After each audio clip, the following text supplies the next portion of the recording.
कभी सोने की लंका के रूप में मशहूर श्रीलंका आज दाने दाने के लिए मोहताज हो रहा है। भारत के इस पड़ोसी देश में गहराया आर्थिक संकट इस कदर खतरनाक रूप ले चुका है कि सत्ता में बैठे लोग देश छोड़ के भाग गए।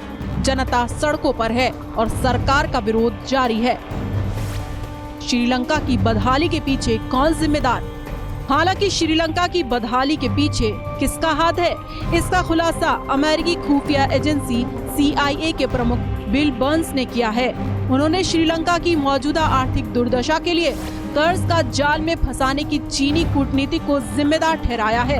उन्होंने कहा कि श्रीलंका चीन के दांव को नहीं समझ सका और मूर्खतापूर्वक उसके जाल में फंस गया। दूसरे देशों को इससे सबक लेना चाहिए। क्या है स्पेन सिक्योरिटी फोरम? बता दें कि Spain security forum Spain institute of humanistic studies की बनाई गई एक अंतर्राष्ट्रीय संस्था है। ये विश्व भर में समानता मूलक समाज की स्थापना के लिए काम करती है।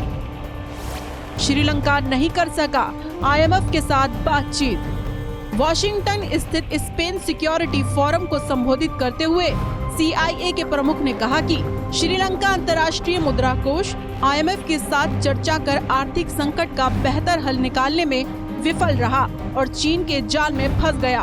बंस ने यह भी आरोप लगाया कि श्रीलंका की आर्थिक तबाही का बड़ा कारण चीन से कर्ज लेना है। चीनी कंपनियां देती हैं आकर्षक प्रस्ताव।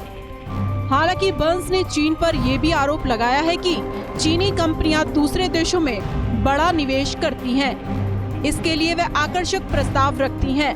आज श्रीलंका जिस हालत में है वह चीन के भारी कर्ज के दबाव में है। उसने अपने आर्थिक भविष्य के बारे में मूर्खतापूर्ण दाव लगाए और नतीजतन आर्थिक और राजनीतिक दोनों तरह से बहुत विनाशकारी हालात का सामना कर रहा है। आंखें खुली रखकर करें करार। साथ ही CIA के प्रमुख बर्न्स ने अपने भाषण में दुनिया भर के देशों को चेताया है कि वे चीन से किसी भी करार से पहले अपनी आंखें खुली रखें। साथ ही दुनिया भर में कई दूसरे देशों के लिए श्रीलंका एक सबक होना चाहिए। श्रीलंका की तबाही के पीछे चीन की चाल। बता दें कि चीन ने नकदी की कमी से जूझ रहे श्रीलंका में भारी पैमाने पर निवेश किया। उसने पूर्व राष्ट्रपति गोटबाया राजपक्षे के साथ मिलकर श्रीलंका को कर्ज के जाल में फंसाया। उसने हबनटोटा बंदरगाह के विकास के लिए श्रीलंका को बड़ा कर्जा दिया। इसके बाद 2017 में श्रीलंका 1.4 अरब डॉलर का चीनी कर्ज चुकाने में विफल हो गया, जिसके बाद चीन ने यह बंदरगाह 99 साल के लिए उसे लीज पर देने के लिए मजबूर कर दिया। इसके लिए चीन की कई कंपनियां China Haber engineering company CEO और चीन हाइड्रो कॉरपोरेशन शामिल है। श्रीलंका के नए राष्ट्रपति बने रानिल विक्रमसिंघे। हालांकि अब श्रीलंका में जारी आर्थिक और सियासी संकट के बीच देश के नए राष्ट्रपति का चुनाव हो गया है।